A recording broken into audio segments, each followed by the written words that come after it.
Baruchim Abaim, selamat datang Haberim semua di dalam pembahasan Parasat Softim.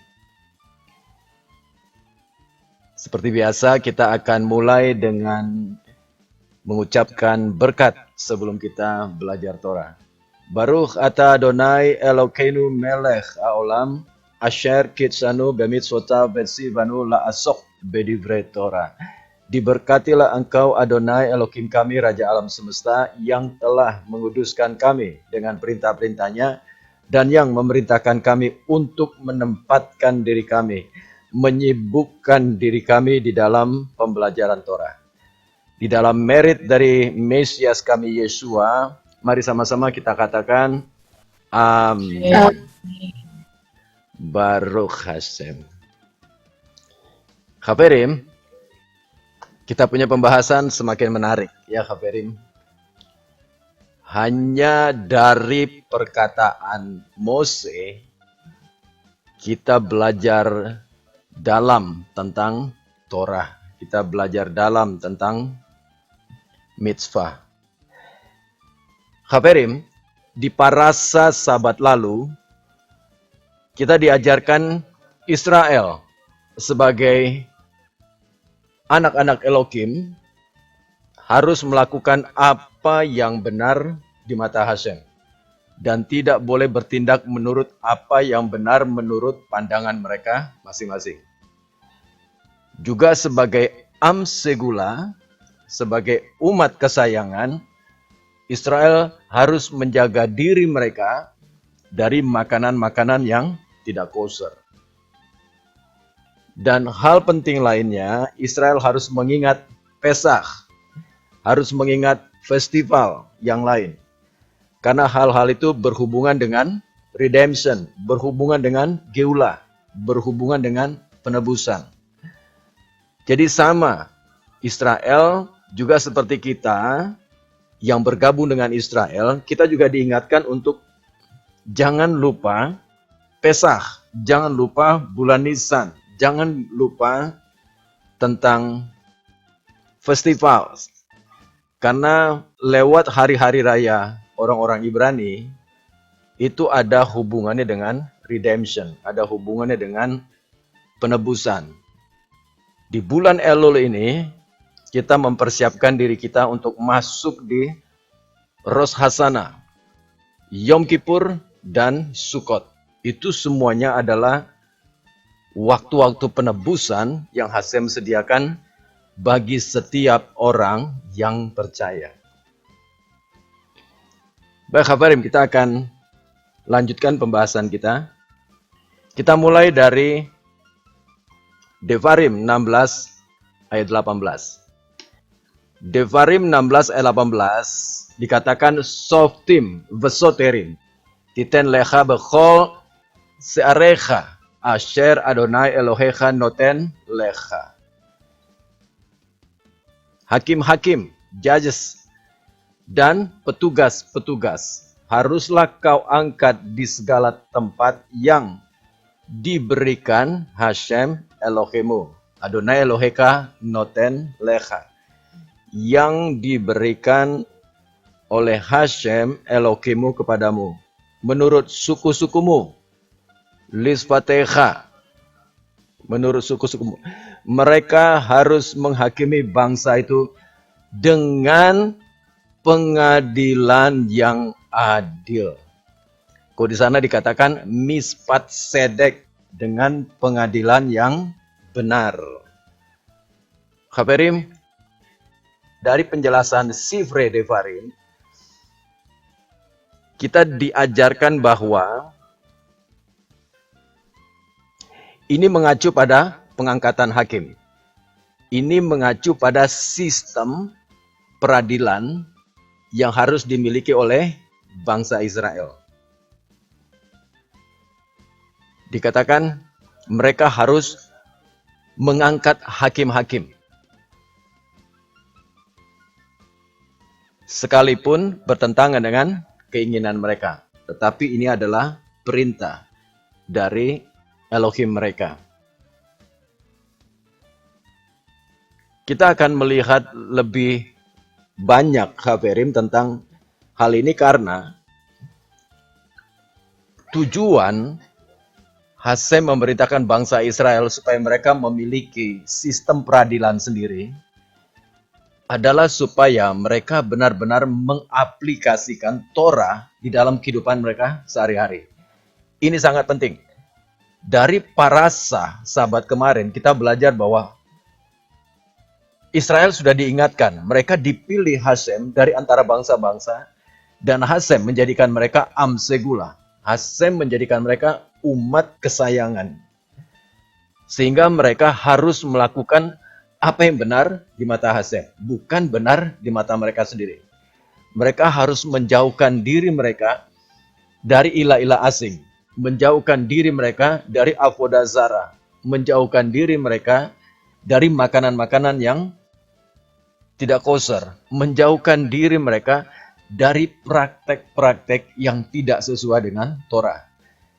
Nah, untuk mengantisipasi hal-hal itu, mereka harus mengaplikasikan Torah di dalam kehidupan mereka sehari-hari. Dan untuk mengaplikasikan Torah, mereka harus membuat suatu sistem di mana lewat sistem ini mereka akan mempraktekkan setiap Torah yang sudah diperintahkan Hasem kepada bangsa Israel. Jadi ini sangat penting untuk kita pelajari baik-baik. Dan memang di dalam parasat Shoftim ini, Haverim, banyak sekali perintah-perintah, banyak sekali aturan-aturan, ketetapan-ketetapan yang begitu detail, yang tidak mudah, yang harus dipelajari seumur hidup. Selanjutnya kita lihat penjelasan dari Kliakar. Kliakar menjelaskan ayat ini, this verse, ayat ini adalah sebuah perintah bagi mereka yang memiliki kewenangan, mereka yang memiliki otoritas dan kuasa untuk menunjuk atau mengangkat hakim. Dan mereka mengangkatnya agar para hakim dapat mengadili.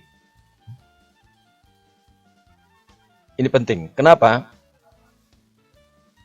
Karena Hasem menghendaki bangsa Israel mempunyai peradilan sendiri.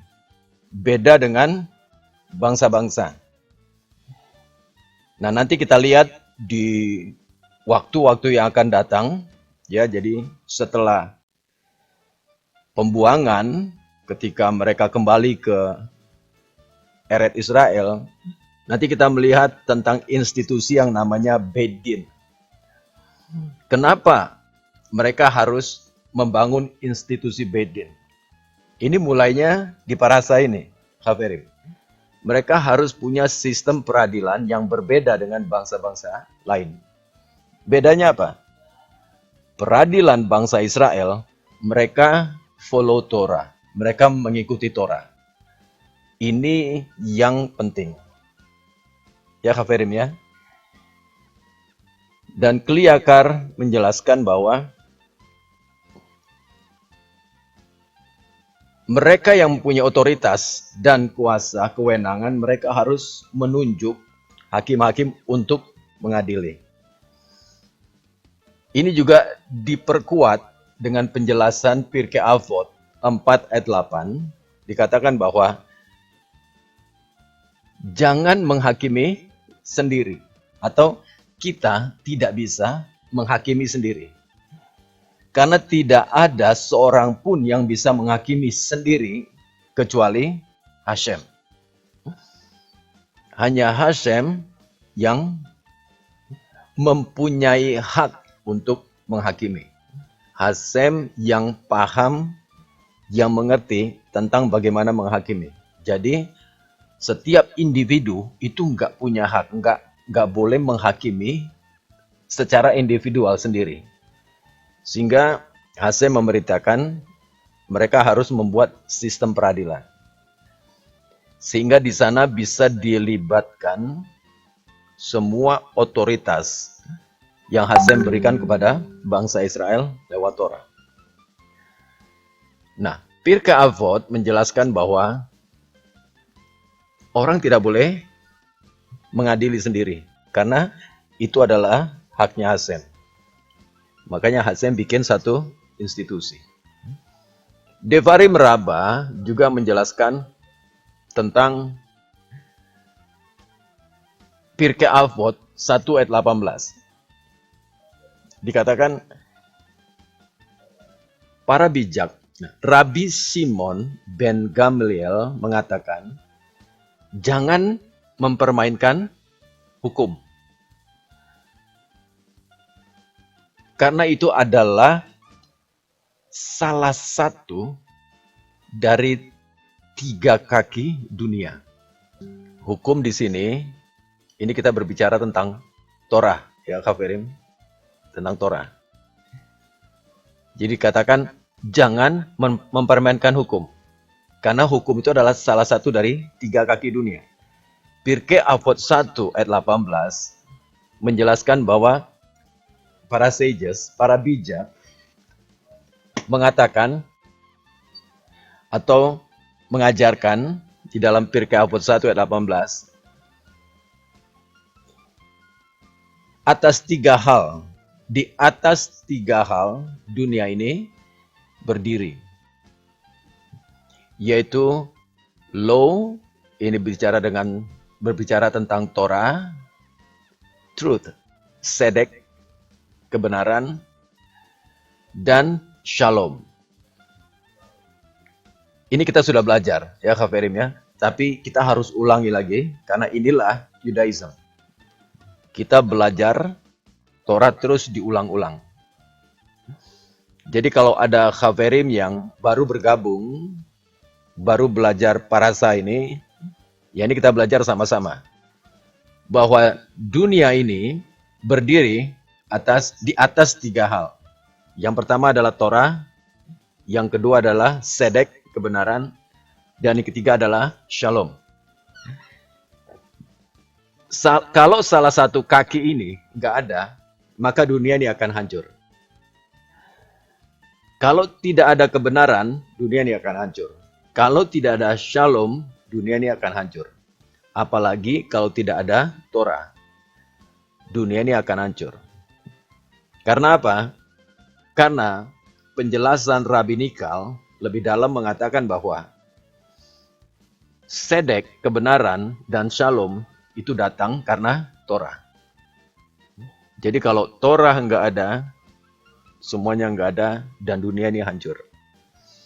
Jadi dikatakan jangan mempermainkan hukum, jangan mempermainkan kebenaran. Juga dikatakan the power of the law, perhatikan Kafirim, the power of the law is fierce. Ya Kafirim ya, dahsyat. Jadi kekuatan hukum itu dahsyat. Karena itu adalah satu dari 3 kaki tadi. Satu dari kaki dari kursi kemuliaan. Jadi hukum itu, Kafirim, itu mempunyai kuasa dan kekuatan yang besar. Bayangkan, dia adalah salah satu dari kaki kursi kemuliaan. Jadi kita nggak boleh mempermainkan hukum sembarangan. Dari mana kita tahu hal itu? Devarim Rabbah menjelaskan dari Tehillim 89 ayat 15. Dikatakan kebenaran dan keadilan adalah dasar tahtamu. Kasih dan kesetiaan berjalan di depanmu. Hakadosh Baruch Hu berkata, karena penghukuman sangat berat, maka berhati-hatilah. Ya Kafirim ya, kita nggak pernah tahu seperti apa. Karena itu adalah kewenangannya Hashem. Jadi kalau Hashem mengatakan penghukuman itu sangat berat. Jadi, be careful, berhati-hati. Jangan mempermainkan hukum. Jangan mempermainkan kebenaran. Jangan mengambil shalom. 3 hal ini yang membuat dunia bisa tetap berdiri. Kita melihat bahwa banyak kejadian yang terjadi di dunia ini karena salah satu dari hal ini hilang. Ya, Khaverim ya. Kita melihat ada air bah, kita melihat ada kehancuran Sodom dan Gomora. Kita juga melihat ada kehancuran-kehancuran yang lain. Karena apa? Satu dari 3 hal ini hilang dari kehidupan mereka. Sehingga hancur. Keseimbangan dunia di sana hancur. Nah, lewat parasat Shoftim ini, kita diajarkan supaya kita berjaga-jaga untuk melakukan kebenaran. Mengaplikasikan hukum, mengaplikasikan Torah yang sudah diajarkan dan diberikan Hashem kepada kita, supaya baik keadaanmu dan keadaan anak-anakmu di waktu yang akan datang. Itu sudah ketentuannya. Oke, kita lanjutkan lagi. Midrash Tanhuma Shoftim 1:1 tentang Ulangan 16 atau Devarim 16 ayat 8. Dikatakan begini. Anda harus menunjuk hakim dan petugas hukum. Teks ini terkait dengan Tehillim 147 ayat 19 ditulis begini. Dia menyatakan firman-Nya kepada Yakov dan ketetapannya dan hukum-hukumnya kepada Israel. Firman-Nya, ya, His word, firman-Nya itu adalah Torah. Ketetapannya adalah midrashot, eksposisi. Ini yang kita sering ambil ketika kita membahas parasa setiap Sabat. Disebut midrashot. Penjelasan-penjelasan dari Chazal, dari Rabbinikal.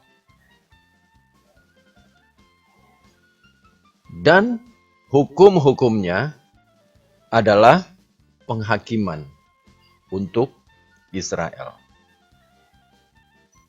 Jadi kalau kita mau mempersempit pembahasan kita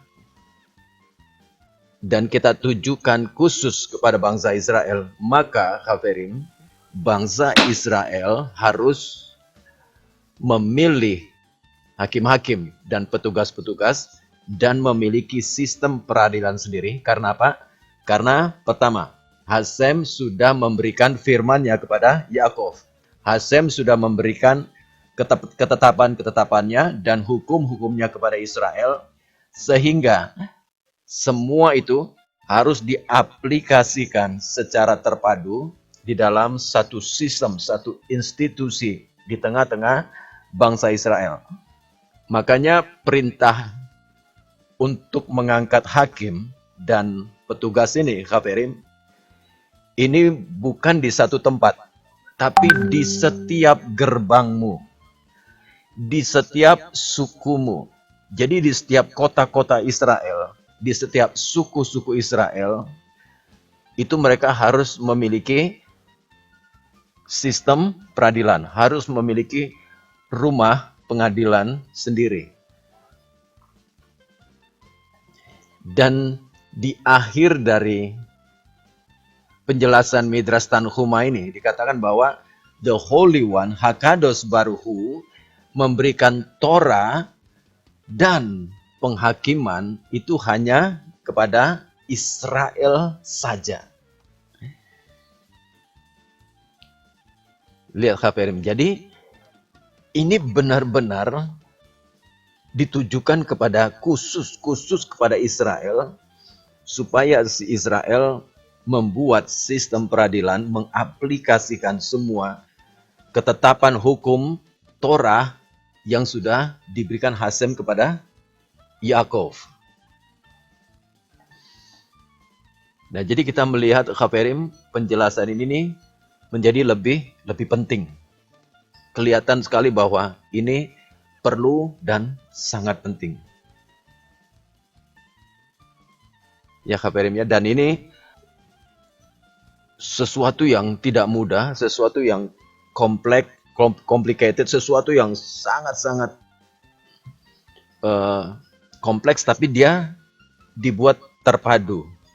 Ya Hafirim, menjadi suatu sistem yang mana nanti kita lihat Hafirim, kalau misalnya Hafirim belajar sejarah Israel, nanti kita lihat bahwa ini akan menjaga Israel tetap terhubung kepada Bet Hamikdash dan tetap terhubung kepada Hashem.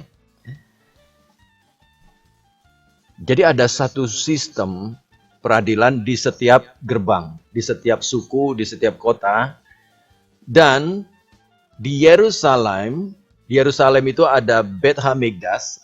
Nah, di situ ada satu sistem peradilan, satu rumah peradilan yang disebut Supreme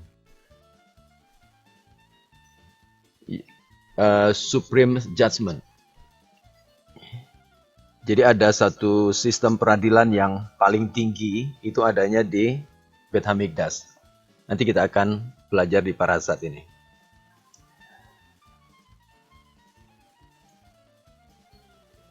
Lanjutan dari Midrash Tanukhuma, dikatakan kita belajar bahwa ketika Israel,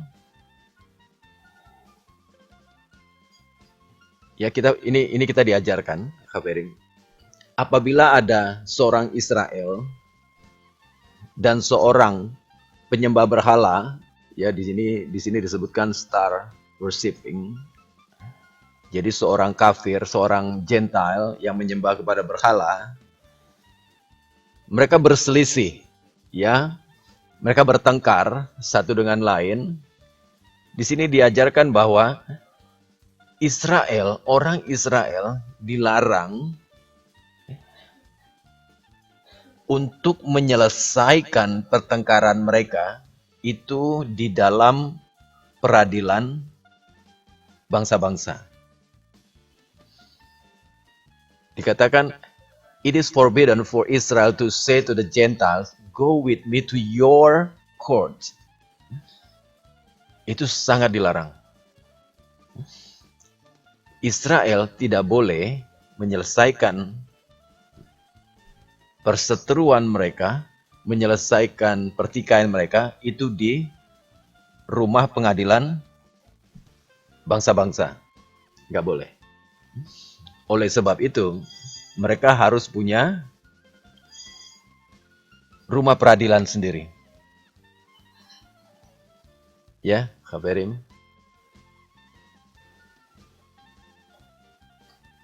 Nggak boleh. Dikatakan, because he would be transgressing a prohibition. Karena dia akan dianggap melanggar larangan. Karena itu dinyatakan di dalam tadi Tehillim 147:20, tadi 19, sekarang 20. Ia tidak berbuat demikian kepada segala bangsa dan hukum-hukumnya tidak mereka kenal. Hashem tidak memberikan hal itu kepada bangsa-bangsa. Hashem memberikan Torah, perintah, ketetapan, hukum itu hanya kepada Yaakov dan keturunannya. Hashem tidak memberikan kepada bangsa-bangsa. Oleh sebab itu, bangsa-bangsa tidak mengenal hukum-hukumnya Hashem. Jadi orang Israel nggak boleh masuk di sistem peradilan bangsa-bangsa karena mereka nggak memiliki hukumnya Hashem.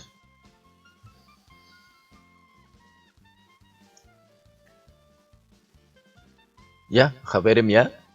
Nah, jadi dari hal ini kita belajar bahwa Hashem mengendaki Israel memiliki sistem peradilan sendiri yang tidak sama dengan sistem peradilan bangsa-bangsa. Sistem peradilan Israel mengikuti Torah, mengaplikasikan Torah, yang mana hal itu tidak dikenal oleh bangsa-bangsa non-Yahudi.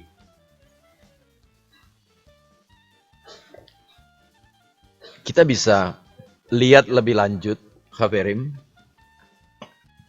di dalam Devarim 16 ayat 20. Dikatakan sedek tirdov. Lemaan tihye. Vayarasta et haaretz. Aser Adonai Elohecha noten lecha. Sedek tirdov. Keadilan. Atau righteous. Justice, righteous. Shall you pursue, that you may thrive and occupy the land that the Lord your God is giving you. Kebenaran, keadilan. Itulah yang harus engkau kejar, supaya engkau hidup dan memiliki negeri yang diberikan kepadamu oleh Hashem Elokimu. Khabarim, kita lihat ada dua hal penting sini. Yang pertama, Israel harus mengejar kebenaran. Sedek tirdov. Yang kedua, olehnya Israel akan hidup, berkembang, ya, thrive. Mereka akan hidup, akan berkembang, dan memiliki Eretz Israel. Ini ada konteksnya, ada hubungannya. Kalau engkau ingin tetap hidup dan berkembang di tanah yang aku berikan kepadamu, ada syarat satu. Sedek tirdov. Kejar kebenaran. Dan kalau misalnya Khabarim mau periksa penjelasan rabbinikal, Khabarim, ini sesuatu yang sangat nggak mudah. Sulit, Khabarim. Coba kalau Khabarim iseng di rumah, buka penjelasan dari rabbinikal tentang sedek tirdov. Ini sesuatu yang memang nggak mudah, Khabarim ya. Sesuatu yang sulit.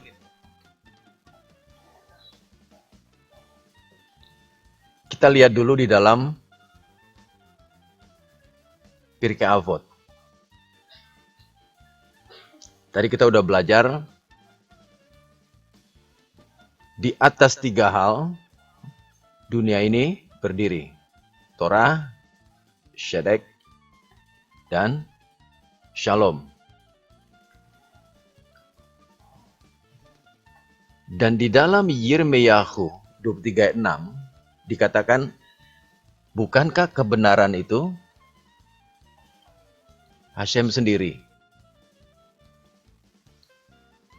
Yirmeyahu 23:6 menyatakan bahwa di dalam hari-harinya Yehuda akan diselamatkan. Akan diselamatkan, akan dibebaskan. Dan Israel akan hidup dengan tentram.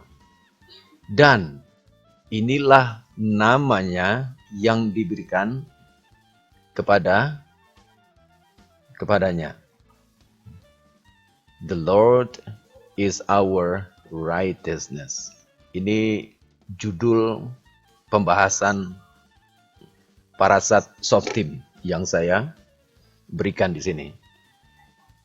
Bahasa Ibraninya adalah Adonai Shidkenu. Bukankah kebenaran itu adalah Hashem sendiri? Tidak ada yang benar, satu pun tidak ada yang benar. Hanya Hashem sendiri yang benar. Dan dikatakan sedek tirdov, kejar kebenaran, kejar keadilan. Ini sama aja kita melakukan sesuatu yang Hashem perintahkan kepada kita. Hukum, ketetapan, peraturan yang Hashem berikan kepada bangsa Israel. Kalau Hashem adalah kebenaran itu sendiri, dan di dalam Yesayahu 55 ayat 9 dikatakan, seperti tingginya langit dari bumi, demikian tingginya jalanku dari jalanmu, dan rancanganku dari rancanganmu. Lalu bagaimana kita mau mencapai kebenaran itu? Sulit, Hafirin. Nggak mudah. Ya. Saya mencoba untuk memberikan sedikit saja di dalam pembahasan ini tentang beberapa hal yang harus dilakukan. Saya ambil dari Orchot Sadikim 15:10. Dikatakan, he should be zealous. Dia harus bersemangat untuk mencari pengetahuan, to seek knowledge of the Torah. Dia harus semangat mencari pengetahuan tentang Torah dan pengetahuan tentang Sang Pencipta. Seperti ditulis, dan beritahu kami. Lalu dikatakan, berusaha keras untuk mengenal Hashem. Ini Hosea 6 ayat 3. Demikian para sages mengatakan, pertaruhkan dirimu di tempat Torah. Ini Abot 4 ayat 14. Dan seorang pria harus waspada untuk mencari keadilan. Ini yang Devarim 16 ayat 20. Dan juga ada tertulis, dengarkanlah aku. Hearken on me. Hearken to me. Dengarkan aku. Kamu yang mengikuti kebenaran. Kamu yang mencari Hashem. Yesaya 51 ayat 1. Perlu cepat menyalin buku-buku yang dibutuhkan untuk belajar. Ketika dia melihat atau mendengar hal yang baru, dia harus waspada untuk menuliskannya dan tidak menunda sampai terlupakan dari hatinya, dari pikirannya. Ini baru satu hal, Hafirin. Belum bicara soal pengadilan yang benar, cara menangani seseorang yang diadili, belum hal-hal yang lain. Banyak sekali, Hafirin. Ini saya baru ambil dari Orchot saja. Ya, Hafirin ya. Lihat, Orchot Chaim Leharosh 4 ayat 16. Coba saudara baca. Pursue justice, kejar keadilan. Karena orang yang mengejar keadilan dan kebenaran dan memberikan charity, yang memberikan amal dan cepat di dalam compassion, belas kasihan, baik di dalam perkataan juga di dalam perbuatan. Dikatakan akan menemukan kehidupan dan keadilan dan kehormatan. Jangan lupa memberikan setengah shekel setiap tahun sekali. Setiap minggu dan setiap bulan berdonasi sebanyak yang Anda bisa untuk amal. Setiap hari sebelum doa berikan setidaknya sesuatu, betapapun kecilnya, untuk amal. Jika Anda bisa, berikan aset dan keuntungan Anda. Pastikan Anda selalu dipenuhi dengan makanan dan perbekalan serta sumber daya lain di rumah. Yang mana dengan hal-hal itu Anda dapat dengan mudah membantu orang yang membutuhkan. Banyak, Kak Ferry. Yang namanya sedek tirdof itu bukan sesuatu yang mudah. Nanti kalau saudara ada waktu, ya Kak Ferry bisa lihat penjelasan rabbinikal, penjelasan Khazal. Banyak. Ya Kak Ferry. Bukan sesuatu yang mudah. Nah lalu kan pertanyaan begini. Jika itu sesuatu yang sulit, sesuatu yang tidak mungkin lah, kita bisa katakan sesuatu yang tidak mungkin untuk dicapai. Lalu pertanyaannya, mengapa Hasem memerintahkan kepada bangsa Israel, memerintahkan kepada kita semua untuk sedek tirdof?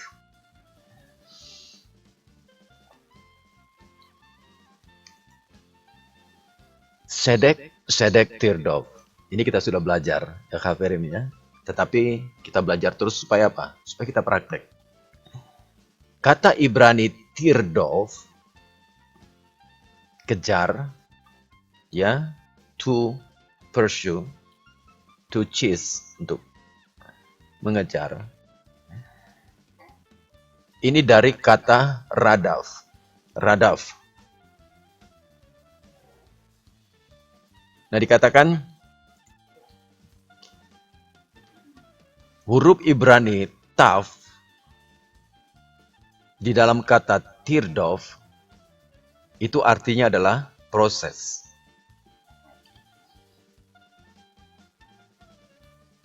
Maksudnya apa, Khabirin?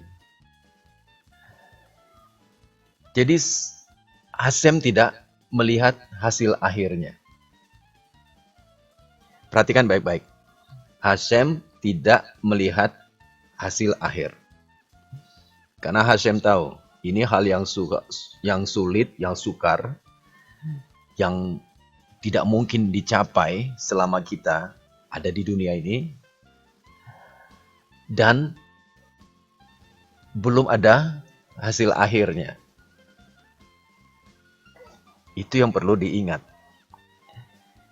Yang ada apa? Proses. Sedek tirdof, itu yang ada proses. Jadi yang Hasem lihat itu bukan hasil akhirnya. Tapi begini Kak Ferim, ketika seseorang memutuskan untuk melakukan proses mencari kebenaran dan rela, perhatikan, saya ulang lagi, ketika seseorang memutuskan untuk melakukan proses mencari kebenaran dan rela, jadi nggak dipaksa, rela untuk terus mengejar kebenaran Hasem, maka Hasem melihat proses itu sebagai satu kebenaran. Jadi kebenaran itu ada di prosesnya. Ketika seseorang benar-benar tirdof, benar-benar mengejar, dia rela, dia benar-benar bersemangat untuk mengejar kebenaran, dan dia terus masuk di dalam proses itu, Hafirin. Nah, di dalam proses itu, Hasem melihat itulah kebenaran. Proses itulah kebenaran. Ya, Hafirin ya. Jadi, Hasem nggak lihat hasil akhirnya. Yang Hasem lihat adalah prosesnya. Bagaimana kita terus mengejar kebenaran Hasem. Bagaimana kita terus masuk di dalam proses untuk mencari kebenaran, melakukan kebenaran. Nah, kebenaran di sini, Hafirim, itu adalah kebenarannya Hasem sendiri. Kebenaran yang dimaksud di sini adalah kebenaran Elohim dan kebenaran Masiah. Sebab selain Hasem yang namanya disebut Adonai Tsidkenu, Masiah juga disebut kebenaran di dalam Yohanan 14 ayat 6. Dikatakan Yeshua berkata, akulah jalan, akulah kebenaran, akulah hidup. Jadi Masiah juga disebut kebenaran. Dibilang Masiah Shitkeno. Masiah juga disebut kebenaran. Sama seperti sparknya Mose, kita belajar di Sabat kemarin, spark Mose itu ada di dalam pribadi setiap orang Yahudi. Karena apa? Karena mereka mengikuti Mose. Mereka melakukan apa yang Mose perintahkan kepada mereka. Mereka percaya kepada Mose. Dan Mose memberikan visi Hasem kepada bangsa Israel. Sehingga sparknya Mose ada di dalam setiap pribadi orang Yahudi. Demikian juga, Khaverim, sparknya Masiah itu ada di dalam setiap pribadi yang percaya kepada Mesiah. Karena Masiah mengasihi semua orang. Masiah menyampaikan visinya Hasem kepada siapa saja yang percaya. Jadi mereka yang percaya kepada Masiah, itu sparknya Masiah ada di dalam diri mereka. Dan kebenaran itu, kebenaran Masiah itu ada di dalam setiap pribadi yang sedek tirdov, yang terus mengejar kebenaran, mencari kebenaran di dalam prosesnya. Nanti kita akan lihat lebih lanjut. Kita mau masuk dulu di Devarim 16 ayat 21. Dikatakan, Lo titalecha Asherah kol etz etzel misbach Adonai Elohecha aser ta'ase lach. Janganlah engkau menanam sesuatu pohon. Dikatakan, janganlah engkau menanam Asyera. Asyera itu kalau di terjemahan bahasa Indonesianya dikatakan pohon sebagai tiang berhala. Di samping mesbah Adonai Elokimu. Mesbah yang akan kau buat bagiku. Mengapa Mose mengatakan hal ini? Mengatakan, janganlah engkau menanam Asyera. Jawaban yang paling simpel begini, Khafirin. Karena itu adalah kebiasaan bangsa-bangsa.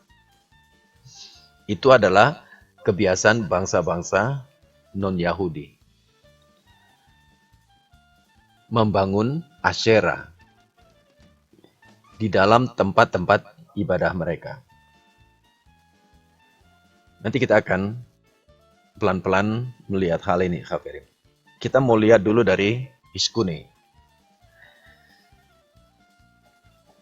Dikatakan Etzel misbah. Di samping mesbah. Dikatakan ini adalah praktek umum bagi Gentiles, penyembah berhala. Ya, Khafirin ya. Ini penjelasan Iskuni. Ini sudah dijelaskan di dalam Hakim-Hakim 6 ayat 25. Berbicara tentang penyembahan berhala. Hakim-Hakim 6 ayat 25 ini berbicara tentang Gideon.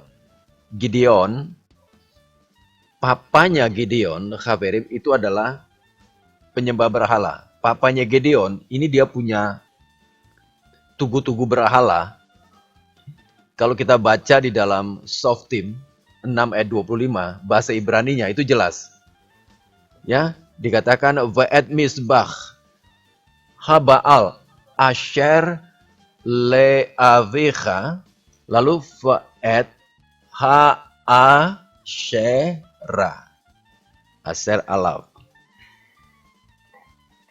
Jadi Hasem minta kepada Gideon supaya dia merobohkan tugu berhalanya papanya. Nah, apa tugu berhala papanya? Yaitu Baal dan Asera. Ini adalah tugu berhala bangsa-bangsa penyembah berhala. Bangsa-bangsa kafir. Ya, kafirin. Nanti kita lihat lagi. Dan di dalam Yeremia 17 ayat 2, ini juga ditulis tentang Asera juga. Ya kafirin ya. Tentang Asera juga ini. Like the symbol. Sebagai simbol, sebagai peringatan terhadap mereka. Mesbah mereka. Misbah khotam. Ini plural. Mesbah mereka. Dan Va'a sereihem. Dan Asera mereka. Al-Etz Ra'anan.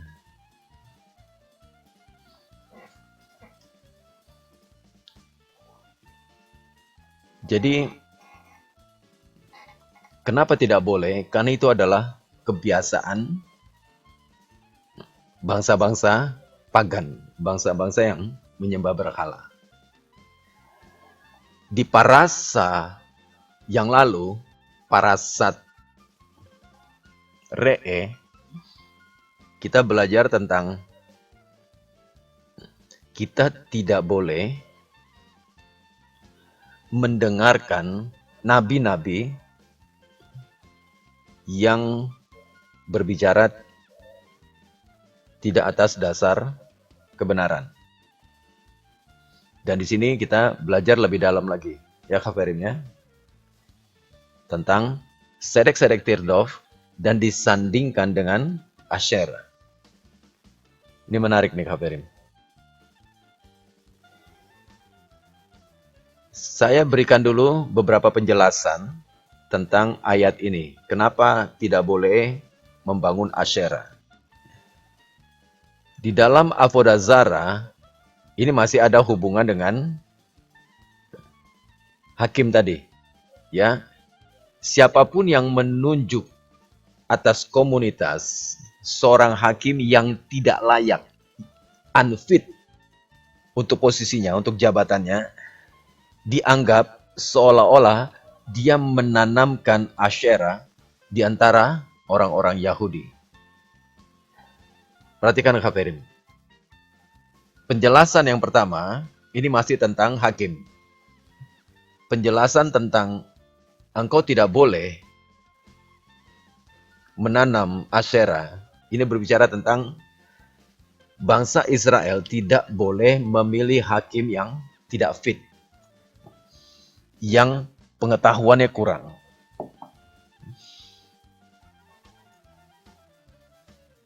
Atau yang wickedness, yang jahat. Itu nggak boleh. Kalau mereka memilih hakim seperti ini mereka sama dengan bangsa-bangsa penyembah berhala. Ini yang pertama, ya kafirin ya.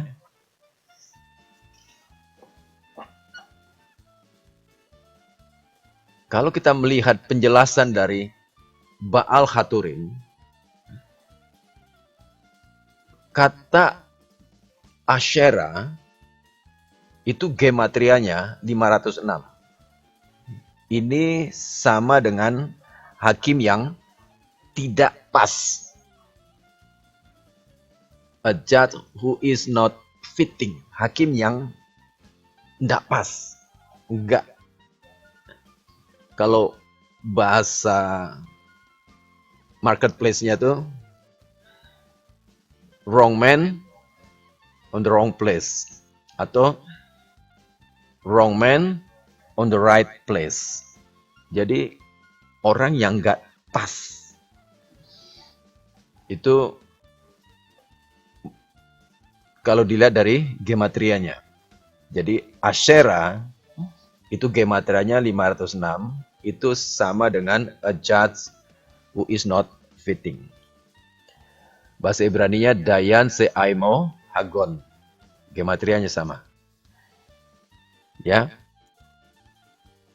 Karena siapa saja yang mengangkat hakim yang tidak layak dianggap seolah-olah dia menanam Asyera di sebelah altar, di sebelah mezbah.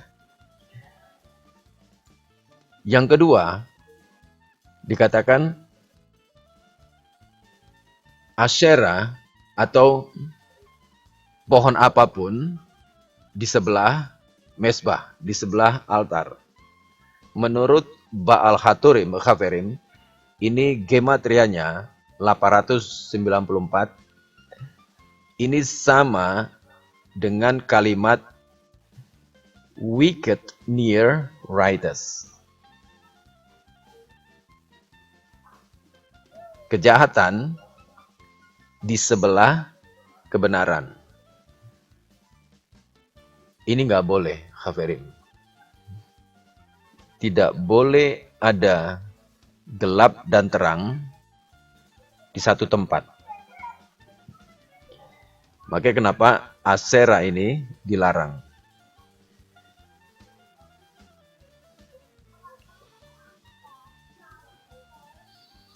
Kalau kita lihat Mishneh Torah menulis begini, Haferim. Saya baca yang kuning saja, yang sudah saya kuningkan itu, ya Haferim ya. Para bijak telah menyatakan bahwa jika engkau mengatakan, saya akan memilih atau saya akan mengangkat, menunjuk seseorang untuk menjadi hakim karena dia handsome, karena dia cakep, tampan, karena dia seorang pahlawan, ya, karena dia adalah kerabat saya, karena ia adalah seorang ahli bahasa, dikatakan the result, hasilnya adalah dia akan membebaskan yang bersalah dan mengutuk yang tidak bersalah. Not because he is evil, bukan karena dia jahat, tapi karena apa? Karena dia kurang pengetahuan. Oleh karena itu, ditulis Anda tidak boleh memihak di dalam menghakimi, di dalam penghakiman. Ini salah satu contoh, Haferim, ini salah satu contoh penjelasan dari Mishneh Torah. Contoh ini bisa kita lihat di dalam kehidupan bangsa-bangsa. Ya, Haferim ya, kita bisa lihat di kehidupan bangsa-bangsa. Kehidupan bangsa-bangsa yang mereka cari apa, Haferim? Daya tarik. Ya, Haferim ya, daya tarik. Supaya apa? Supaya orang tertarik dan orang ngikut. Ini yang bahaya dari Asyera. Nah, Asyera sendiri itu sebenarnya apa, Haferim? Asyera itu sebenarnya adalah Ashitoret dalam tradisi Babilonia kuno, yaitu Astarte, Dewi Kesuburan. Dewi Kesuburan yang melambangkan tentang kebahagiaan duniawi yang menjadi bentuk dari penyembahan berhala. Itu yang kita bisa lihat bentuk dari Asyera. Salah satu bentuk aplikasi dari Asyera. Asyera itu berbicara tentang kesenangan duniawi. Makanya itu banyak kita lihat di dalam promo-promo untuk menjadi daya tarik supaya orang mengikut sesuatu, mengikut seseorang, mengikut satu kelompok. Nah sekarang apa kaitannya antara kita mencari Sedek Sedektirov dan Asera? Dua hal yang saling bertolak belakang. Satu hal, kita diperintahkan mencari kebenaran, Sedek Sedektirov. Namun di ayat berikutnya dikatakan, jangan mencari Asera, jangan mencari kesenangan duniawi, kebahagiaan duniawi. Ya, Haverim. Nah lihat, Asera, Haverim, itu yang bisa kita temui di sistem-sistem ibadah bangsa-bangsa asing. Itu kita bisa lihat tuh, Haverim, ya. Bagaimana mereka menempatkan sesuatu menjadi daya tarik. Supaya banyak orang yang bergabung. Ya saya nggak usah banyak penjelasan juga. Pasti Haverim udah paham lah ya. Apalagi Haverim yang dulu sebelum bergabung dengan MG, Haverim sudah melayani. Sudah menjadi salah satu pelayan di dalam kelompok ibadah. Pasti Haverim tahu apa itu maksudnya. Ya, tentang Asera, tentang kesenangan duniawi, tentang daya tarik. Ya, pasti Haverim tahulah, ya. Nah, apa kaitannya Sedek Sedektirov dengan Asera yang saling bertolak belakang? Satu sisi kita diperintahkan Sedek Sedektirov, dan satu sisi kita juga diperintahkan supaya menjauhi Asera, menjauhi kesenangan duniawi. Nah, tadi kita belajar bahwa Sedek Sedektirov adalah sesuatu yang sulit, sesuatu yang bisa dikatakan mustahil, enggak mungkin untuk kita mencapainya. Kalau kita mau lebih jelas, Sedek Sedektirov itu sama dengan perkataan Yeshua Rabbeinu yang mengatakan, kuduslah kamu sebab aku kudus. Kuduslah kamu sebab aku kudus. Nah, Haverim, pada keadaan saat ini, apakah mungkin kita bisa mencapai kekudusan? Nggak mungkin ya, Haverim ya. Keadaan saat ini bahkan seorang Yahudi pun akan kesulitan untuk mencapai suatu kekudusan. Karena apa? Nggak mungkin. Contohnya aja, kita udah belajar. Kalau kita bersentuhan dengan mayat, kita harus dipercik dengan air lembu merah. Nah, kita nggak ada air dari lembu merah. Berarti kita tame. Sampai nanti ada Masiah. Baru dibuatkan lagi airnya, baru bisa dipercikan. Itu baru salah satunya. Haverim ya. Jadi kalau dikatakan kuduslah kamu sebab aku kudus. Nggak mungkin kita mencapai kekudusan di saat kondisi seperti ini. Nah, Sedek Sedektirov dikatakan proses.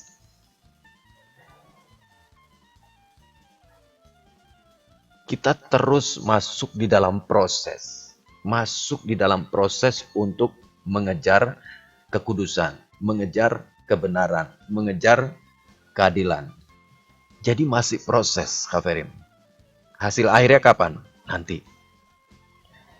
Proses. Nah, sedangkan Asera itu bicara tentang kebahagiaan duniawi. Ya, ini meliputi banyak hal. Ya, Haverim ya. Segala mujizat, segala berkat, dan lain sebagainya, Haverim. Ya. Nah, dikatakan itulah hasil akhir mereka. Kalau Sedek Sedektirov itu masih proses. Kita belum sempurna, masih dalam proses sampai akhirnya. Kalau Asera itu sudah tujuan akhirnya. Itulah hasil akhir mereka. Mereka menerima mujizat, mereka menerima nubuatan, segala macam. Ya, mereka membuat satu sistem ibadah yang mereka rancang sendiri, yang mereka buat sendiri. Nah, itulah Asera. Itu yang harus kita hindari. Sistem ibadah yang tidak pernah diperintahkan oleh Hashem. Itu yang namanya Avodah Zarah.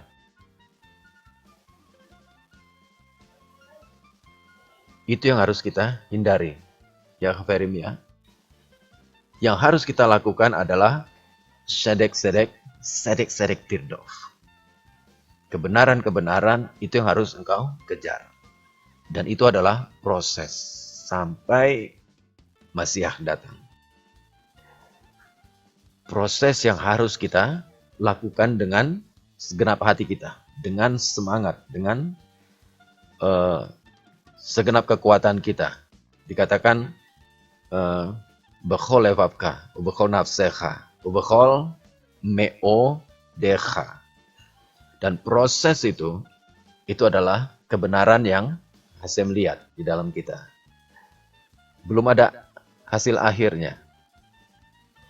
Ya. Nah, sementara Asera itulah hasil akhir mereka. Mereka membuat satu sistem ibadah, ada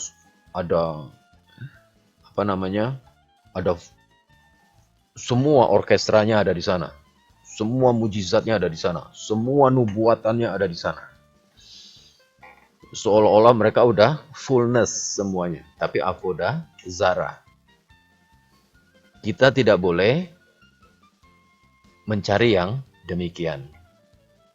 Sebab itu bukan diperintahkan oleh Hashem Elohim kita.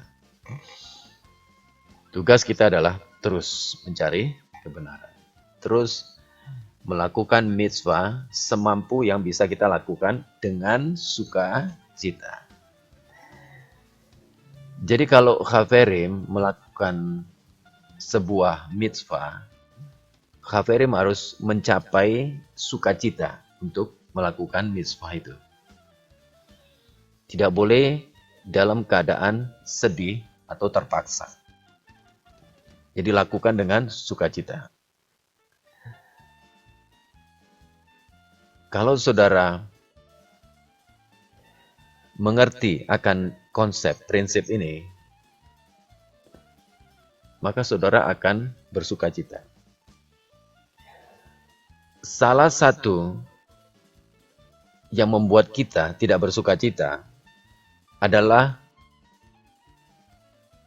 yang orang sebut perfeksionisme, kesempurnaan. Kalau seseorang selalu menuntut sesuatu, kesempurnaan, dia tidak akan merasa puas dan tidak akan merasa sukacita. Tetapi Torah tidak seperti itu. Lakukan semampu yang bisa kita lakukan. Lalu kita belajar. Lakukan, belajar. Lakukan, belajar. Doing, learning. Doing, learning. Semakin hari, semakin baik. Semakin hari, semakin baik. Kalau kita memahami akan hal ini, kita akan bersukacita. Karena apa? Inilah prosesnya. Ini prosesnya. Ya. Kalau Asera kan beda, Khaverim. Asera beda. Coba kayak kita. Ya, maksudnya gini, bukan berarti kita juga apa adanya, ya. Enggak, Khaverim. Tetap learning, tetap kita belajar. Ya, kita melantunkan sesuatu. Sudah baik belum? Belum. Tapi kita terus belajar. Dan kita bersukacita. Ada beberapa saudara-saudara kita yang sedang ada di dalam program Let's Do It Together. Setiap RF Sabat, mereka melakukan sesuatu. Dan mereka belajar. Mereka lakukan. lakukan dengan sukacita. Sudah bagus? Belum. Karena apa? Masih proses. Nanti akan lebih baik. Ya, kita lakukan dengan sukacita. Karena kita tahu itu proses dan kita belajar terus, kita bersukacita. Ya. Tapi kalau Asera kan enggak.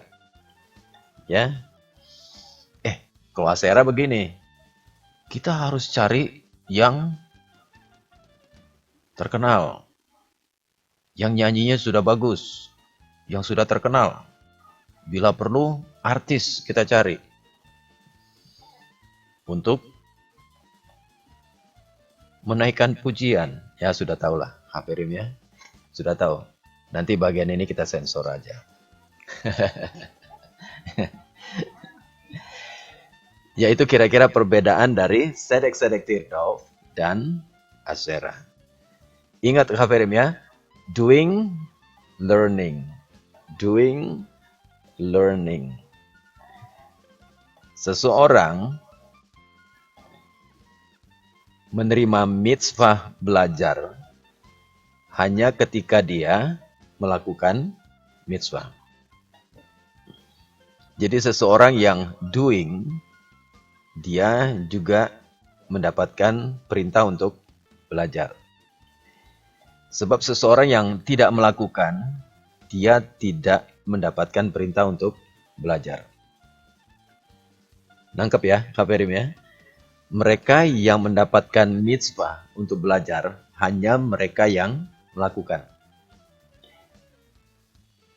Itu penjelasan dari rabinikalnya. Jadi mereka yang tidak melakukan, mereka tidak mendapatkan perintah untuk belajar. Karena belajar untuk dilakukan. Lakukan, belajar. Lakukan, belajar. Makanya kenapa bangsa Israel ketika menerima 10 perintah, mereka katakan, semua yang Hashem katakan akan kami lakukan. Dan kami dengarkan. Lakukan dulu, baru dengarkan untuk dipelajari baik-baik. Lalu lakukan lagi. Pelajari lagi, lakukan lagi. Pelajari lagi, lakukan lagi. Ini prinsipnya. Sedek-sedek Tirdow. Baruch Hashem. Kita lanjutkan lagi, Hafirim. Ini kita nggak banyak, Hafirim ya, karena satu ayat aja mungkin penjelasannya bisa panjang. Jadi kita nggak akan mencapai semuanya. Kita lanjutkan Devarim 17 ayat 8 dan 9. Di Devarim 17 ayat 8 dan 9 ini, Hafirim, ini dijelaskan bahwa jika seorang Yahudi menemukan permasalahan, maka ia harus datang kepada imam.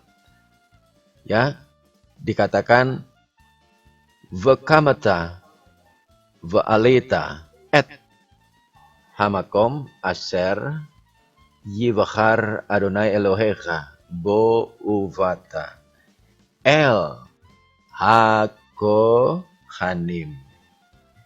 Jadi kalau seorang Yahudi menemukan permasalahan, dia harus naik va'alita. Dia harus bangkit dan dia harus naik. Naik kemana? Naik ke Hamakom. Apa itu Hamakom? Kita sudah belajar di sahabat kemarin. Hamakom. Hamakom adalah tempat yang sudah dipilih oleh Hashem. Itulah Temple Mount. Tempat Bet Hamikdash. Dia harus pergi ke Hamakom, Asher Yivhar, yang sudah ditunjuk oleh, yang sudah dipilih oleh Hashem Elohimu. Lalu dia harus datang kepada Kohanim, Ha-Leviim, dan orang-orang Levi, dan Hasovet, dan para hakim. Jadi di parasat ini kita belajar bahwa Kalau seorang Yahudi, dia mempunyai permasalahan, dia harus datang kepada imam. Dia harus datang kepada orang Levi, dia harus datang kepada hakim-hakim yang ditunjuk di ayat tadi, ayat sebelumnya. Ya, dikatakan engkau harus menunjuk hakim-hakim. Dia harus datang ke sana. Ya, Kak Ferim ya. Bagaimana dengan kita?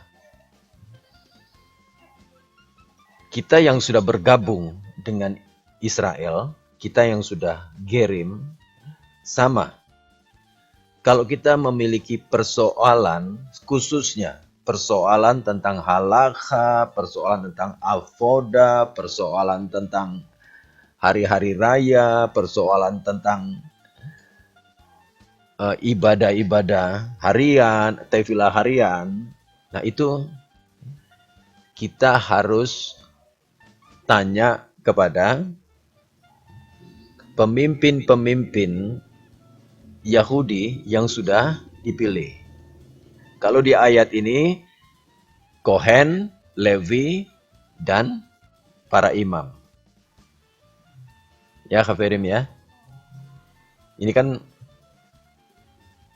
kalau di ayat ini kan dibilang, kalau ada urusan-urusan bunuh-membunuh, tuntut-menuntut, dan lain sebagainya. Nah, itu mereka harus datang kepada pemimpin-pemimpin yang sudah ditunjuk.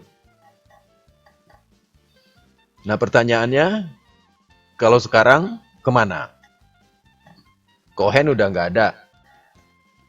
Levi sudah terpencar. Lalu hakim, nah, hakim siapa ini sekarang?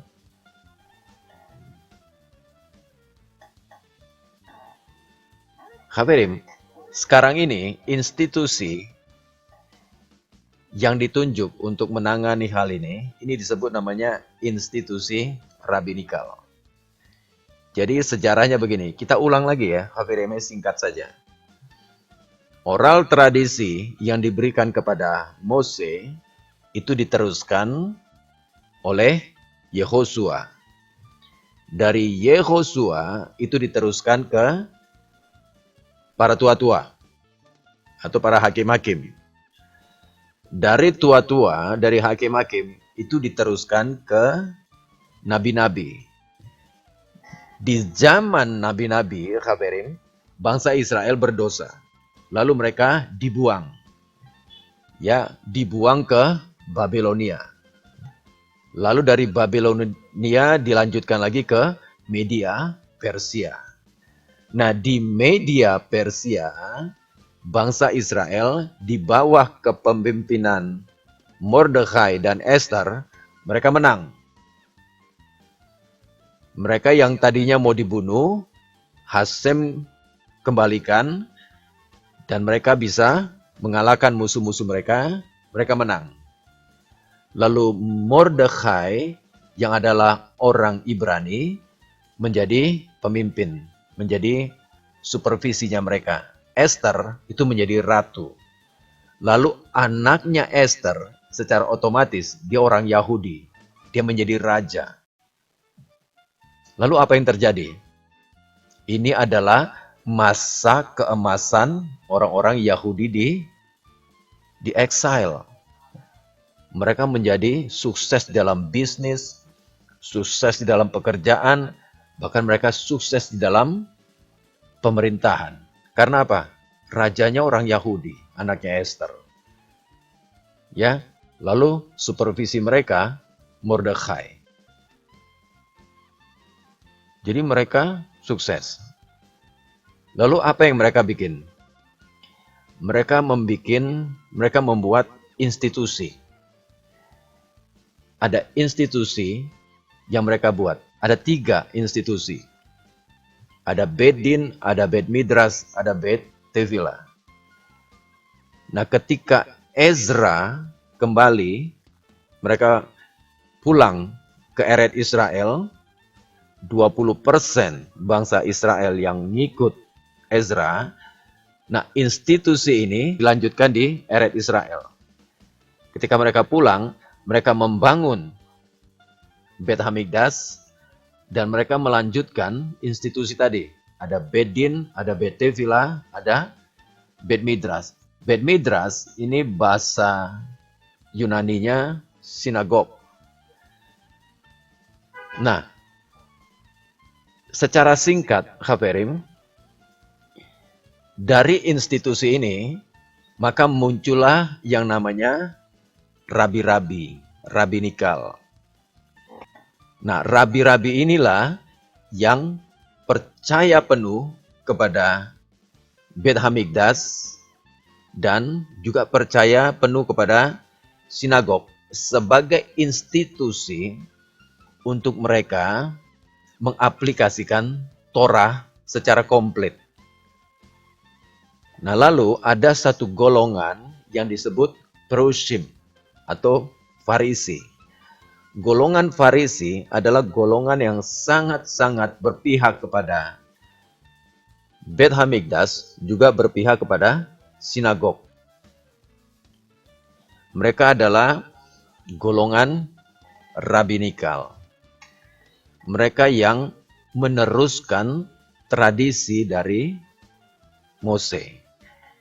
Nah, jadi tradisi oral yang diberikan Hasem kepada Mose, yang diteruskan ke Yehosua, diteruskan ke para tua-tua, diteruskan ke nabi-nabi, lalu mereka dibuang. Nah, setelah pulang, itu diteruskan kepada rabi-rabi, yang sekarang disebut institusi rabinikal. Dan merekalah yang duduk di atas kursi Mose, yang memegang mandat dari Mose.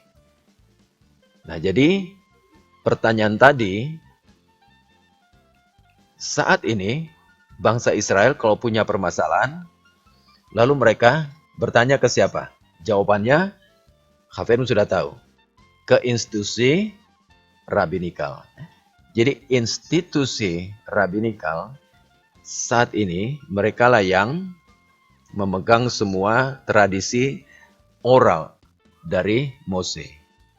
Mereka yang membuat halakha, mereka yang membuat aturan-aturan dan membuat pagar-pagar untuk Torah. Nah, jadi saat ini, Haverim, setiap permasalahan, setiap persoalan, apalagi persoalan tentang halakha, tentang avoda, tentang tefillah dan lain sebagainya, itu harus mereka bawa ke institusi rabinikal. Sebab mereka lah yang menduduki kursi Mose. Mereka yang memegang otoritas. Ya, Haverim ya. Pada masa Yeshua, orang-orang Farisi, mereka membentuk yang namanya Sanhedrin. Setelah Yeshua naik ke Samayim, Sanhedrin tetap ada. Dan saat ini dipegang oleh institusi rabinikal. Kenapa ini perlu dipertanyakan, Haverim? Karena begini, ini adalah perintah Hashem yang Hashem berikan kepada Mose. Dan perintah ini diaplikasikan oleh orang-orang Yahudi menjadi sesuatu yang benar-benar nyata, menjadi sesuatu yang benar-benar eksis, sehingga bangsa Israel bisa tetap mengaplikasikan Torah di dalam kehidupan mereka. Dan di ayat yang ke-10, Haverim dikatakan, dan engkau harus berbuat menurut keputusan yang diberitahukan mereka. Siapa itu mereka? Hakim-hakim. Kepadamu. Dari tempat yang akan dipilih Hashem. Kalau Haverim melihat kata alpi, itu adalah according. Jadi engkau harus Veasita melakukan alpi according berdasarkan hadavar aser. Semua perintah, keputusan, firman. Ya, tapi ini cocoknya keputusan, ya, perkataan yang diberitahukan oleh mereka. Ini ketetapan yang diberikan Hashem, yang disampaikan Mose kepada bangsa Israel. Yang sekarang kita kenal dengan institusi rabbinikal. Inilah yang dimaksud dengan ayat ini, yang disampaikan Mose ini. Jadi yang berhak memutuskan urusan-urusan di dalam kehidupan bangsa Israel itu ada di institusi rabbinikal. Ya Khaverim ya. Kalau Khaverim baca kitab suci dan di sana dituliskan pemimpin-pemimpinmu seperti itu. Engkau harus takut kepada pemimpin-pemimpinmu. Nah, pemimpin-pemimpin di situ, Khaverim, itu tidak merujuk kepada kepemerintahan. Tidak. Itu merujuk kepada pemimpin spiritual. Itu merujuk kepada Kohanim, kepada imam-imam, orang Lewi, dan kepada para hakim. Kalau sekarang itu, kalau zamannya Yeshua merujuk kepada Sanhedrin, kalau sekarang ini merujuk kepada institusi rabbinikal.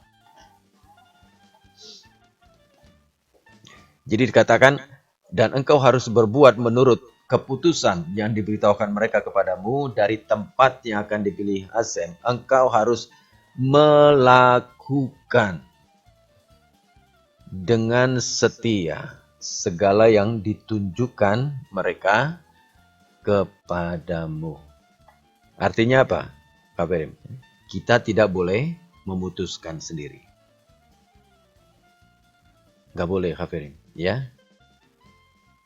Lihat ayat 11. Menurut petunjuk yang diberikan mereka kepadamu.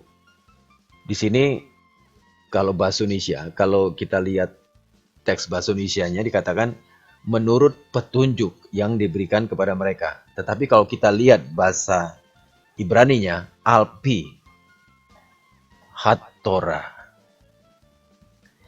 According to the law, according to the Torah.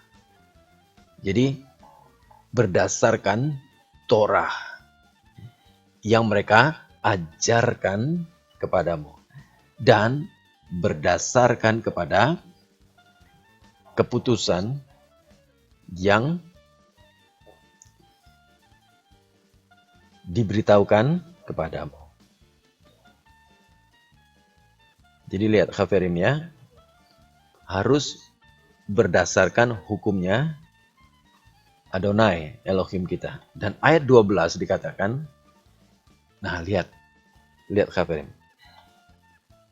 Dan seseorang yang terlalu berani, ya kalau bahasa Okemnya itu yang sotoy, yang sok tahu begitu, ya orang yang terlalu berani dan tidak mendengarkan perkataan imam yang berdiri di sana sebagai minister, sebagai pelayannya Hashem Elohimu, ataupun perkataan hakim, ya, maka ia harus mati. Demikianlah harus kau hapuskan yang jahat di antara orang Israel.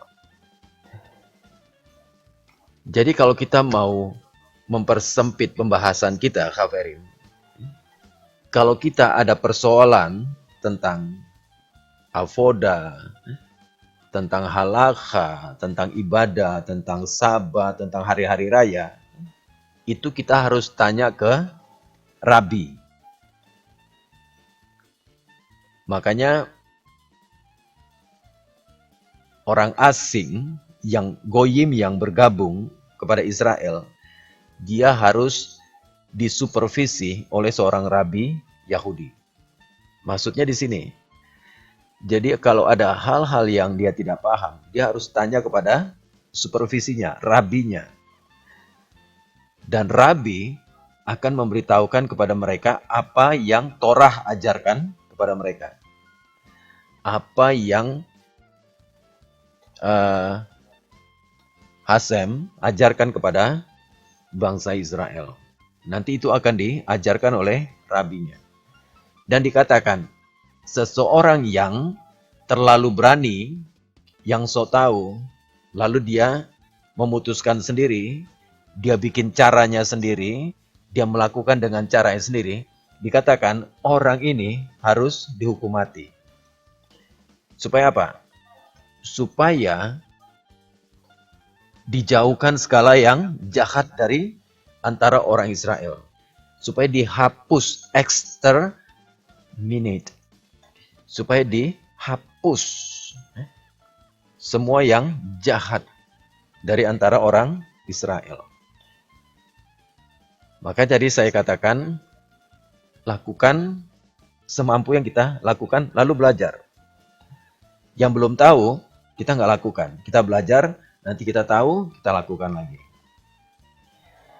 Yang tidak tahu, kita tanyakan sama pemimpin kita. Ini adalah prinsip Judaism. Doing, learning, doing, learning. Nggak tahu, tanyakan sama pemimpin. Saya tidak bosan-bosan mengingatkan kepada kita semua. Yang Haverim nggak tahu, tanyakan. Ada Ibu Miriam, ada Pak Eka, ada Pak Andre, tanyakan. Kayak kemarin Daniel tanya tentang, boleh nggak wanita ikut puasa? Dijawab sama Pak Andre. Walaupun ada waktu sehari atau 2 hari, yaitu prosesnya. Itu firdofnya. Tapi dijawab. Nah itu belajarnya. Begitu ya Kak Ferim ya. Jangan memutuskan sendiri. Jangan melakukan sesuatu menurut kebenaran sendiri. Ini bahaya Kak Ferim. Ya, kalau di kalangan orang Yahudi, dia harus disingkirkan. Karena apa? Supaya dia tidak menyebabkan yang lain, satu komunitas menjadi salah. Karena satu orang, maka yang lain menjadi kena dampaknya. Karena arefut, hukum arefut. Jadi di sini kita belajar di dalam parasat soft team ini bahwa ada aturan mainnya. Dan itu harus ditaati dengan baik. Ya Khabarim ya. Nah jadi Gentiles harus bergabung dengan Israel. Itu sudah keputusan yang paling baik yang Hasem berikan kepada bangsa-bangsa. Supaya mereka grafted in. Bergabung dengan Israel. Menjadi keluarga Israel. Masuk di dalam perjanjian. Karena bangsa-bangsa nggak punya perjanjian.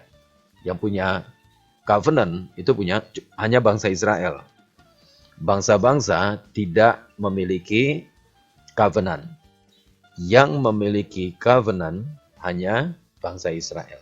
Jadi bangsa-bangsa harus bergabung kepada bangsa Israel supaya bisa memiliki covenant. Lalu pertanyaannya, bagaimana kita bisa bergabung dengan bangsa Israel? Bagaimana kita bisa bergabung? Melalui Mesias. Pengorbanan Mesias, pengorbanan Yeshua, itu supaya bangsa-bangsa mendapatkan kesempatan untuk bisa bergabung dengan bangsa Israel.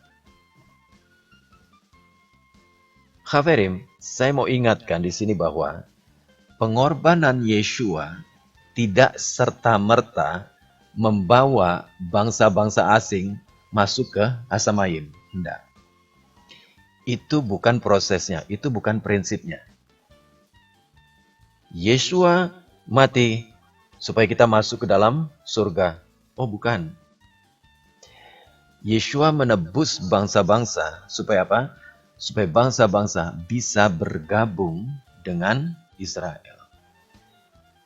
Kenapa bangsa-bangsa bergabung dengan Israel? Supaya mereka menjadi bagian dari umat pilihan. Bagian di dalam perjanjian. Lalu ngapain?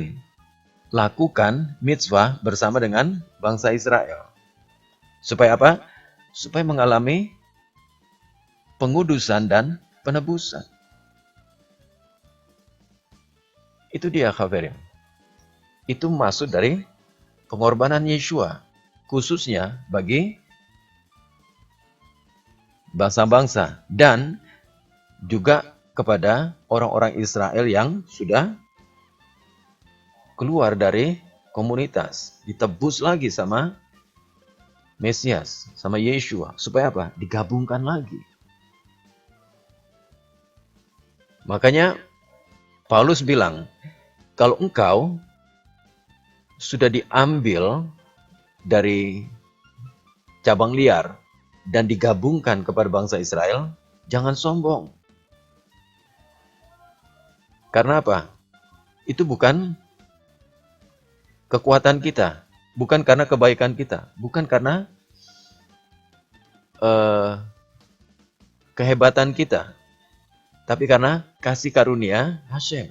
Kita dapat kesempatan. Nah, supaya bangsa-bangsa ini bersama dengan bangsa Israel melakukan mitzvah. Dengan melakukan mitzvah, mereka menjadi fullness. Fullness untuk apa? Untuk keselamatan bangsa Israel. Ya Khaverim ya. Nah ini kita bisa lihat lagi penjelasannya itu di Devarim 18 ayat 15. Devarim 18 ayat 15 dikatakan begini. Navi mikir becha, a prophet, seorang nabi akan aku berikan kepadamu. Me'achecha kamoni. Seorang rabi. Dikatakan among you. Dari tengah-tengahmu. Dari antara saudaramu. Sama seperti aku.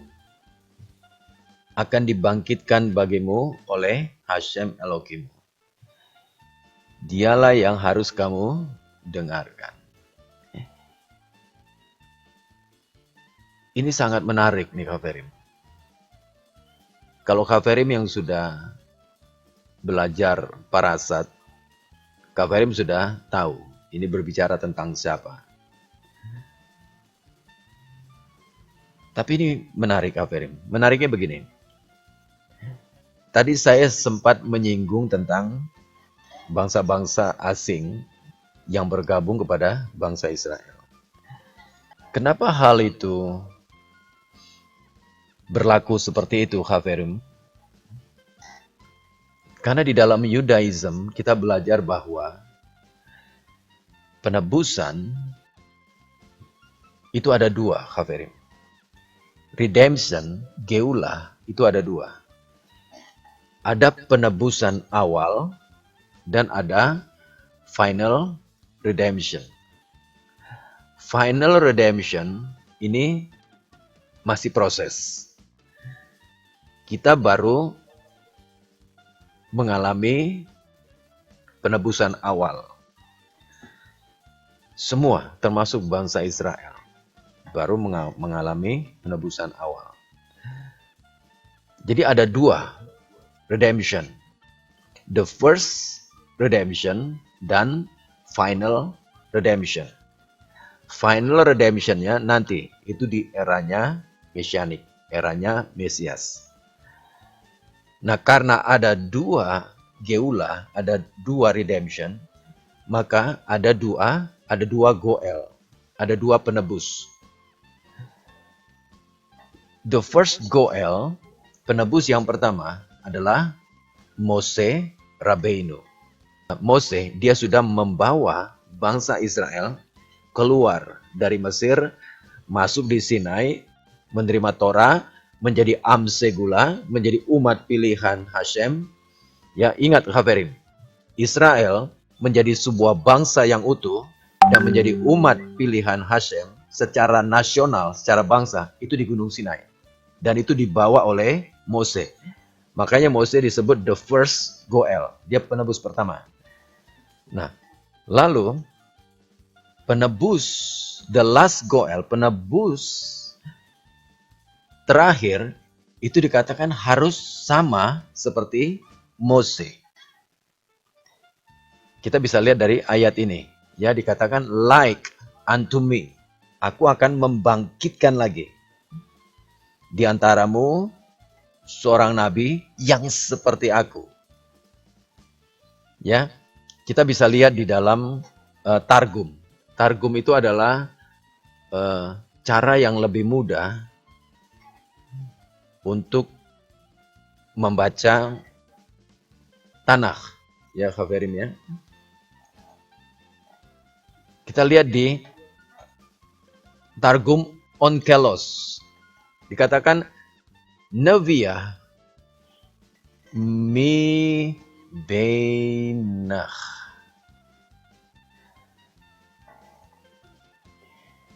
Neviah, prophet, mi beinach. Mi beinach ini apa nih, Haverim? Among you.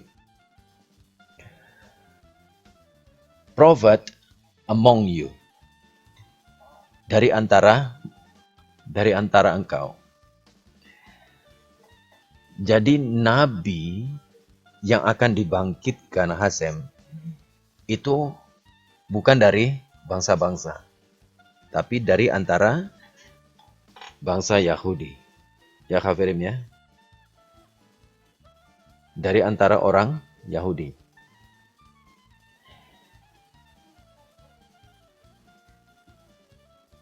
Jadi kalau kita lihat secara umum, kalau kita mau melihat dari pandangan umum, Haverim,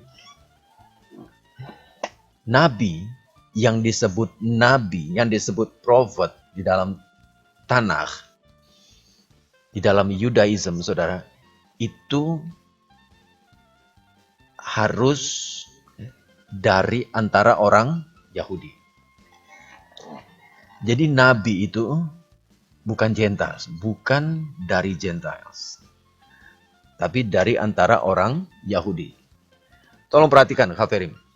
Saya tidak mengatakan bahwa nabi itu bukan Gentiles, tapi saya katakan bukan berasal dari antara Gentiles, dari bangsa-bangsa. Jadi gini, nabi itu bisa saja dia orang asing, tetapi dia sudah bagian dari Israel.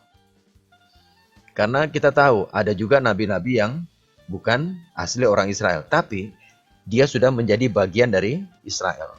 Nah, di dalam penjelasan Onkelos ini dikatakan bahwa nabi itu harus datang dari antara orang Yahudi. Jadi kalau ada nabi yang dia di luar dari orang Yahudi, bukan dari kalangan orang Yahudi, dia bukan nabi. Jadi Haverim mesti perhatikan ini. Ini ada kaitannya dengan parasat Sabat yang kemarin. Ya. Jadi kalau hari ini Haverim dengar, oh di sana ada nabi ini bernubuat, dia bernubuat, dan nubuatannya benar, terjadi, mujizatnya terjadi. Dikatakan di Sabat yang kemarin, engkau tidak perlu mendengarkan dia. Nah, di sini dijelaskan lagi, nabi itu pertama-tama dia harus dari kalangan orang Yahudi. Among you, dikatakan. Dari kalangan orang Yahudi. Ya, Haverim ya.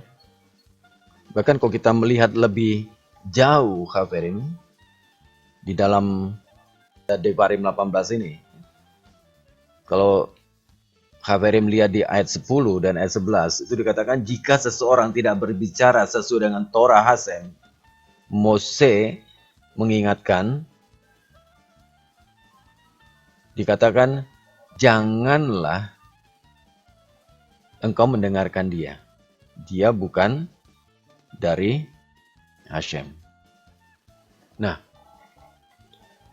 lalu siapa ini yang dimaksud, Khabirin? Neviah, prophet, mi benecha, ya, mi benach, dari antaramu, among you. Lalu dikatakan ada Yakim. Yakim ini, Khabirin, ini artinya bisa establish, bisa resurrected. Jadi katakan nabi di antaramu yang bangkit. Dan kita tahu ya Khabirin, siapa dia yang bangkit.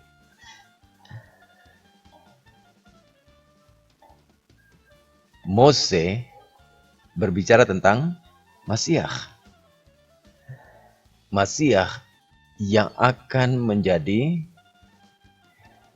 the last Goel, penebus terakhir, yang akan menyelamatkan seluruh Israel. Ya Khabirim ya,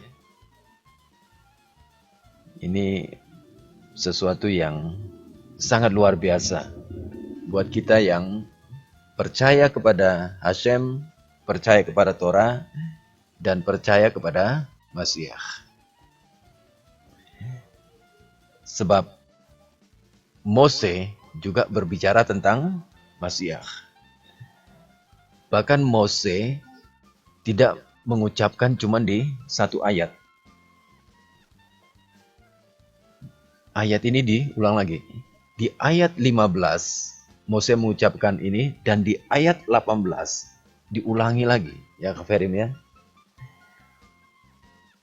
Bahwa aku akan mengutus, membangkitkan seorang nabi dari antaramu yang seperti aku, kata Mose. Ini berbicara tentang Masiah. Makanya Yesua berkata di dalam Yohanan, barang siapa yang percaya kepada Mose, dia juga harusnya percaya kepadaku. Karena Mose berbicara tentang aku. Mose menulis tentang aku. Inilah yang dimaksud oleh Yesua. Ketika Yesua berkata, Mose juga menulis tentang aku. Yaitu seorang nabi yang akan bangkit di antaramu yang sama seperti Mose. Ya Khabirim ya. Nah Khabirim,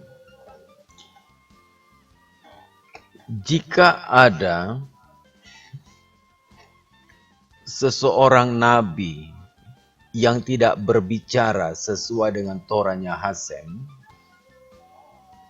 sekalipun dia melakukan mujizat, nubuatan, dan itu terjadi, tapi tidak sesuai dengan Torah Hashem, maka di sini diingatkan bahwa mereka itu sama dengan seorang petenung, seorang peramal, seorang penelaah, seorang penyihir, seorang pemantra, seorang yang bertanya kepada arwah atau roh peramal, yang meminta petunjuk kepada orang-orang mati. Sama seperti itu. Jadi dia sama seperti seorang ramal, bukan nabi yang Hashem pilih. Dan ini juga adalah kebiasaan dari bangsa-bangsa non-Yahudi, Khabirim ya. Inilah contoh-contoh dari Asyera tadi. Hasil akhir mereka adalah kebahagiaan duniawi, kesenangan duniawi, mujizat-mujizat, berkat-berkat, sekalipun di luar dari hukum, di luar dari firman, di luar dari perintah, di luar dari ketetapan, di luar dari aturan-aturan yang sudah Hashem berikan kepada mereka. Ya, Khawarim ya. Nah, jadi ini sangat penting, Khawarim.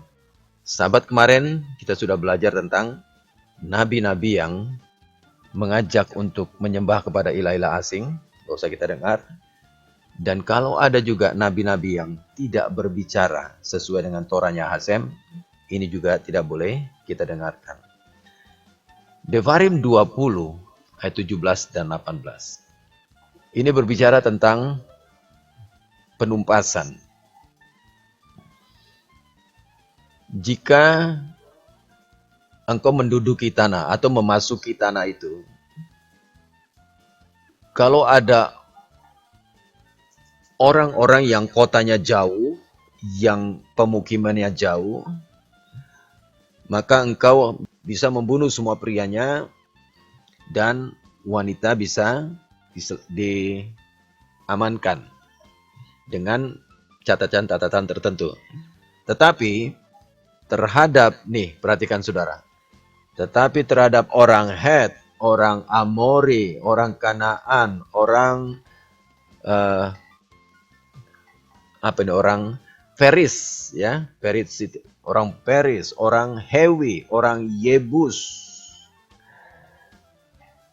seperti yang diperintahkan oleh Adonai Elokimu, supaya mereka jangan mengajar kamu berbuat sesuai dengan segala kekejian yang dilakukan mereka kepada ilah mereka. Dikatakan, perhatikan kapan, but thou shalt utterly destroy them. Tetapi kepada orang Het, Amori, Kanaan, engkau harus binasakan mereka, tumpas mereka. Ini perintah Hasem. Untuk bangsa-bangsa di Kanaan, jangan satu pun dibiarkan hidup. Jangan satu pun ditinggalkan hidup. Harus ditumpas sama sekali. Supaya apa? Supaya mereka jangan mengajari engkau untuk melakukan sesuai dengan segala kekejian yang mereka lakukan kepada berhala-berhala mereka. Sehingga kamu berbuat dosa kepada Hashem Elohim. Tapi kan kita nggak perang, Pak Bram. Maksudnya di sini apa, Khawarim? Semua hal-hal di luar dari ketentuan Torah harus kita buang dari seluruh kehidupan kita. Kita ini berasal dari berbagai macam latar belakang. Ya, Khawarim ya. Ada yang dari Kristen, ada yang dari Sacred Namer, ada yang dari Hebrew Root, ada yang dari gado-gado, campur-campur, semuanya dimasukin. Nah, setelah Khawarim bergabung dengan Israel menjadi satu komunitas Messianic Judaism, firman ini berkata kepada kita supaya kita membuang semua yang lama itu dari dalam perbendaharaan kehidupan kita. Buang semuanya. Bahkan nggak usah diingat lagi, nggak usah diucapkan lagi. Kalau Khawarim baca parasat ini, dikatakan, engkau jangan bertanya kepada bangsa itu bagaimana cara mereka beribadah. Engkau juga tidak boleh belajar bagaimana cara mereka ibadah supaya engkau tidak melakukannya. Tetapi engkau harus tahu juga supaya apa? Supaya engkau bisa menghindari keluargamu untuk berdosa. Kita juga harus mengerti, memahami praktek-praktek mereka, bukan untuk dilakukan, supaya kita memahami untuk bisa menghindari hal-hal yang jahat itu dari antara orang Israel. Nah, buat kita harus buang semua, Khawarim. Ya, termasuk hal-hal kecil. Ya kabarim ya. Misalnya puji-pujian, lagu-lagu. Ya kabarim ya. Semuanya harus diperbaharui. Buang semuanya kabarim. Ya. Jangan ada hal-hal yang dulu itu dipertahankan, disimpan. Buang. Supaya apa? Supaya itu tidak menjadi batu sandungan bagi kita. Ya kafirimnya buang semuanya. Itu namanya apa? Itu juga namanya sedek-sedek itu. Proses. Kita tinggalkan satu-satu. Buang satu-satu. Dan kita benar-benar leha. Benar-benar keluar. Tinggalkan yang lama. Masuk di dalam alakanya Adonai Elohim kita. Buang semuanya. Belajar dengan proper, dengan baik. Diskusi dengan para pemimpin dengan baik. Nggak usah ragu. Ya, kalau misalnya mau bertanya, bertanya. Kalau misalnya jawabannya agak lama, yaitu proses. Ya, karena pemimpin kita juga, Ibu Miriam bilang, Om Andre itu kan Superman, Iron Man. Ya, Iron Man, orang sibuk. Jadi kalau mau tanya, jangan sungkan, tanya saja. Nanti beliau ada waktu, beliau langsung kasih jawabannya. Tapi harus bertanya. Supaya apa? Supaya kita mengerti, kita memahami. Dan kita mau lepaskan, kita mau buang semua yang tidak berkenan. Ya Khaverim, sudah jam 6, sudah 2 jam, jadi saya rasa cukup ya, 2 jam kita tutup, kita baca, kita ucapkan berkatnya, nanti setelah itu kita mau diskusi sama-sama. Kita ucapkan dulu berkatnya. Baruch atah Adonai Elokeinu melech haolam asher natan lanu Torat emet vechaye olam nata betochenu.